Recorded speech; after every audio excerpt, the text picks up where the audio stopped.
Bienvenue dans le MAG sur Sensation. Je reçois aujourd'hui Ophélie Trony, responsable de l'antenne Sud-Essonne de la Chambre des métiers et de l'artisanat. Bonjour. Bonjour. Alors, la Chambre des métiers et de l'artisanat, première question basique, mais qui n'est pas forcément claire pour tout le monde. Est-ce que vous pouvez nous rappeler ce que c'est, ce que vous faites, vous, vos missions principales dans le Sud-Essonne notamment, mais c'est à peu près la même chose en France en général. Alors, la Chambre de métiers et de l'artisanat au niveau de l'Essonne est un établissement public, on va dire administratif de l'État. Ça veut dire que de base, on s'occupe de l'immatriculation des entreprises artisanales, pour simplifier un petit peu les choses. On apporte également des missions supplémentaires qui vont être l'accompagnement des porteurs de projets de création d'entreprise, donc du coup en amont de cette phase d'immatriculation. Et on s'occupe également des entreprises une fois installées, du coup de leur création jusqu'à la transmission. On fait aussi des formations pour les artisans, tout ce qui va être formation en gestion d'entreprise.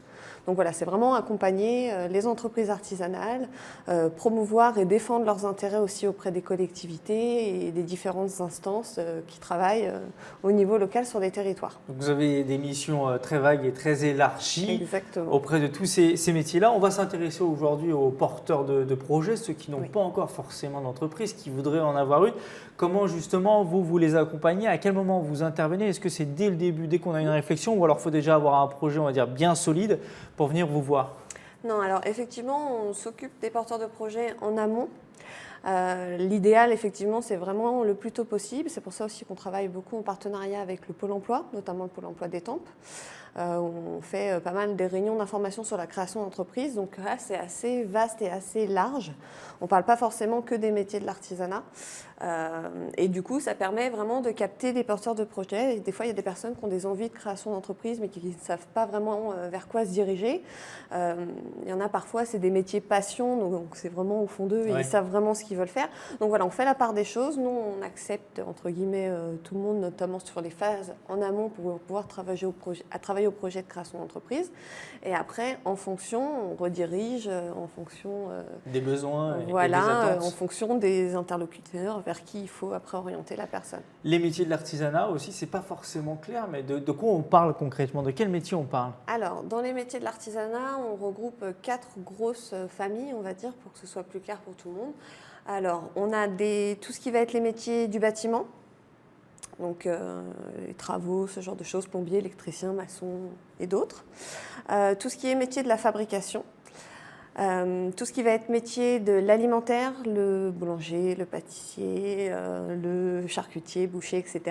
Et enfin, les métiers des services. Donc là, on va être sur tout ce qui va être, par exemple, l'esthétique, la coiffure, tout ce qui est service à la personne, même si ce n'est pas vraiment service à la personne comme on l'entend aujourd'hui dans le langage courant, mais voilà, les métiers des services.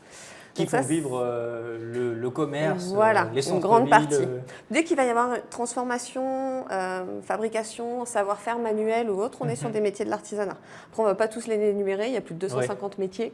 Donc voilà, mais dites-vous que dès qu'il y a une fabrication, transformation ou un savoir-faire avec une transmission des savoir-faire, on est sur des métiers de l'artisanat. Les porteurs de projets, quand ils viennent vous voir, j'imagine qu'ils ont beaucoup d'a priori, beaucoup de craintes sur le fait de se lancer. Quelles sont les barrières les plus importantes auxquelles ils font face? D'abord, peut-être d'un point de vue psychologique, qui sont des blocages personnels, et puis aussi la réalité économique et sociale, et qui fait que c'est difficile parfois de se lancer. C'est vrai que ce n'est pas toujours évident. Comme je leur dis toujours, on est en France. Et en France, ce n'est jamais très simple de créer une entreprise. Donc, il y a beaucoup de paramètres à prendre en compte. Ils ont énormément de questions, pas forcément toujours les réponses. Quand on commence à regarder sur Internet, on se retrouve avec 10 pages Google ouvertes, on n'a pas forcément plus de réponses à ces questions. Donc c'est bien de pouvoir avoir un interlocuteur comme nous au niveau local pour pouvoir répondre justement à ces questions. Parce que la plus grosse problématique, la plus grosse barrière qu'ils ont, c'est cet amas d'informations à gérer, à ingérer, à comprendre. Des termes aussi techniques, des choses très… Et en fonction du statut juridique de l'entreprise, on ne va pas se poser les mêmes questions. Puis d'une personne à l'autre, on ne va pas avoir les mêmes problématiques, donc pas les mêmes conseils à donner. Et c'est pour ça que c'est complexe, c'est assez complexe, et c'est bien de pouvoir avoir un interlocuteur en direct qui va pouvoir répondre à nos questions. Donc c'est pour ça qu'on les prend le plus tôt possible Le plus tôt possible, il faut venir vous voir, c'est ce que voilà. vous conseillez souvent aux porteurs de projets? Même si vous n'êtes pas sûr d'être au bon endroit ou vous ne nous dérangez pas, on est là pour ça. Comme je disais au début, c'est du service public aussi. Pour l'instant, on existe encore, donc il ne faut pas hésiter à venir nous voir et à profiter de ce service. En termes de chiffres, est-ce que vous avez par exemple des chiffres sur le nombre d'entreprises que vous arrivez à soutenir par an? Est-ce que ça marche comme ça? Alors, je vais avoir des chiffres au niveau de la Chambre de métier de l'Essonne en général. On est sur environ 25 000 entreprises artisanales en Essonne. Sur notre bassin, c'est un chiffre qu'on peut considérer comme conséquent? Comme conséquent. Et ce n'est pas forcément des entreprises qu'on voit toujours. Ouais. Les artisans commerçants qui vont avoir un pignon sur rue, là on va les voir, il y a une visibilité avec le commerce. Mais souvent aussi l'artisan, il est chez lui, il travaille de chez lui. Ouais. Les métiers du bâtiment, beaucoup, comme ils sont sur des chantiers, leur bureau et leur local est chez eux. Donc ce n'est pas forcément du visible. Donc oui, 25 000, c'est assez important quand même. Nous, sur le bassin sud, on est quand même sur un territoire un peu plus rural. On a environ 4 500 entreprises. Donc vous voyez, le delta est quand même plus... Donc l'avantage qu'on a sur le bassin sud, c'est qu'effectivement, on s'occupe de moins d'entreprises. Donc c'est vrai qu'on a quand même cette possibilité d'avoir, pas plus de temps, mais d'avoir un contact un petit peu plus, on va dire, qualitatif et personnel. Donc du coup, c'est quand même un avantage qu'on a. Qu'il y ait moins d'entreprises dans le sud Essonne. Quand on parle de porteurs de projets, on pense à la création d'entreprises, mais on pense très peu finalement à la reprise d'entreprise. Oui, c'est vrai. Mais c'est quelque chose aussi que vous faites, oui. Vous, au sein de la Chambre des métiers et de l'artisanat. C'est ça. Donc la création d'entreprise, ce n'est pas forcément de la création pure. On fait également de l'accompagnement en reprise d'entreprise et c'est même quelque chose qu'on essaye de mettre en avant puisqu'il y a beaucoup d'entreprises sur le territoire où les chefs d'entreprise commencent à être un petit peu, on va dire, je ne voudrais pas que ce soit négatif, mais vieillissants, dans le sens où on a beaucoup de chefs d'entreprise qui ont 55 ans et plus. Et du coup, on va avoir pas mal d'entreprises à reprendre sur le territoire dans les années à venir. Donc nous, on essaie vraiment d'accompagner et de mettre en avant pour que ces savoir-faire ne se perdent pas et qu'on puisse trouver un repreneur qui va pouvoir reprendre cette activité et continuer à faire peut-être vivre ses emplois. C'est d'autres avantages, d'autres difficultés aussi de reprendre une entreprise?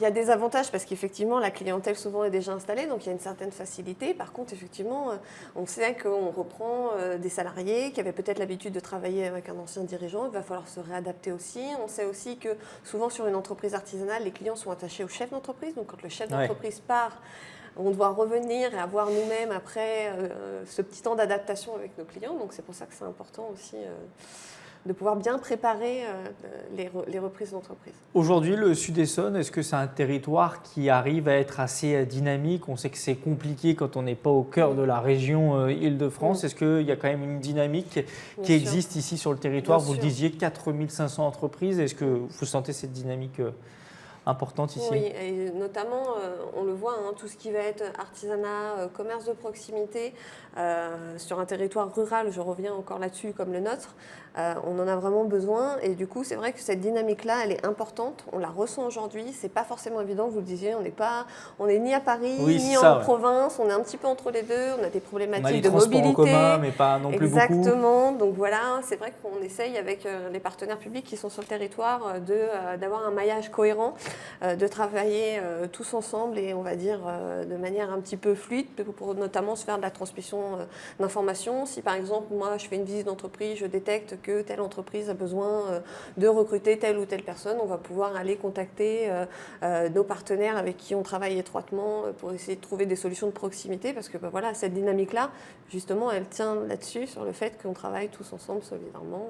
Et puis, il ne faut pas hésiter à vous solliciter, si on a bien compris, à se rendre sur votre site internet, c'est le plus simple pour prendre un premier contact, que je n'ai pas noté le site internet, mais qu'on trouve très facilement. Tapez Chambre de métier de l'Essonne et vous trouverez facilement sur Internet, les réseaux sociaux, on a le Facebook aussi, Twitter, il ne faut pas hésiter à nous poser une petite question et puis on répondra avec plaisir. Merci Ophélie Trony d'avoir répondu à toutes ces questions, d'avoir été avec nous aussi. Je rappelle que vous êtes responsable de l'antenne Sud Essonne de la Chambre des métiers et de l'artisanat. Merci encore. Merci à vous. C'était le MAG sur Sensation. Vous pouvez retrouver cette émission en podcast audio et vidéo sur notre site et notre application Radio Sensation.